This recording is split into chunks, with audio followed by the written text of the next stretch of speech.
Bonsoir, nous sommes à la Galerie Lazarev pour le premier numéro de Un Look, une Expo avec l'artiste Chaka qui va répondre à nos questions.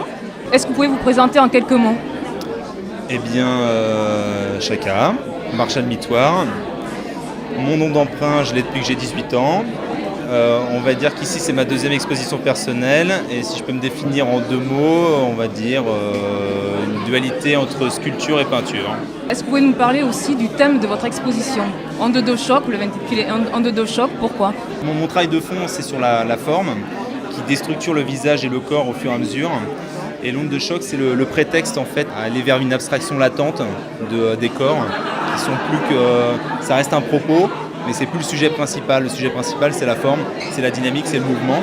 Et donc à travers ces corps qui sont toujours plus ou moins en déséquilibre, à la base c'était des décharnés, et au fur et à mesure que j'avance dans le travail, ces décharnés se sont géométrisés.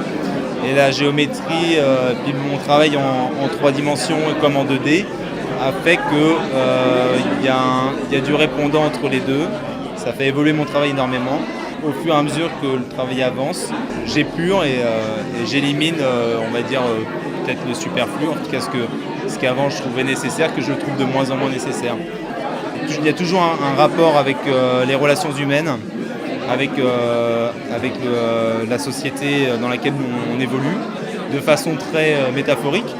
Mais il y a toujours cette dualité de force entre les gens, entre les faibles et les forts, entre l'équilibre et le déséquilibre.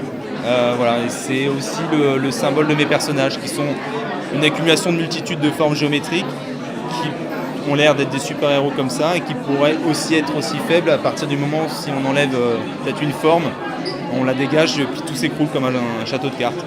Et ça me plaît bien, ouais. Ça peut être l'image d'une société, l'image d'une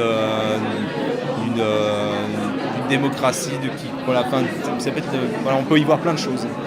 Ça me plaît. Voilà. Et une question un peu particulière, c'est en fait, vous avez fait très peu d'expositions. Est-ce que c'est fait exprès ou c'est juste par hasard? C'est fait exprès pour créer la rareté. Non, en fait, une œuvre, effectivement, je la fais pas en 2-3 jours. Donc voilà, je veux pas galvauder sous prétexte qu'il y a de la demande, en faire plus et vouloir en faire plus. Non, je continue à faire à mon rythme et surtout à être satisfait de ce que je rends au final. Donc s'il y a peu d'expositions, c'est parce que dans une année, je vais faire une vingtaine d'œuvres et pas plus. Donc forcément, ça se décline en 2 expositions maximum par an. Une à l'étranger, une en France. Puis à côté, j'ai quelques petites choses à faire sur mur. Donc ça prend du temps et puis après, il y a la famille, il y a plein de choses à côté. Mais c'est quand même un travail qui prend énormément de temps. Je passe pas mal de temps dessus. Donc c'est juste pour ça. C'est pas pour créer la rareté. Non. Et une dernière question, merci beaucoup. Donc nous, on fait un site qui relie la mode et l'art. Ouais. Donc selon vous, comment est-ce que l'art influence la mode et vice-versa? L'art influence la mode, en tout cas de la façon dont je l'ai toujours vu, par ses couleurs, ses motifs, les tendances qu'elle peut développer au cours des décennies. On va dire que la relation de la mode à l'art, c'est plus, on s'inspire du graphisme, de la technique, de la couleur. Et inversement, l'art, c'est plus, il vient en témoignage de ces tendances, justement.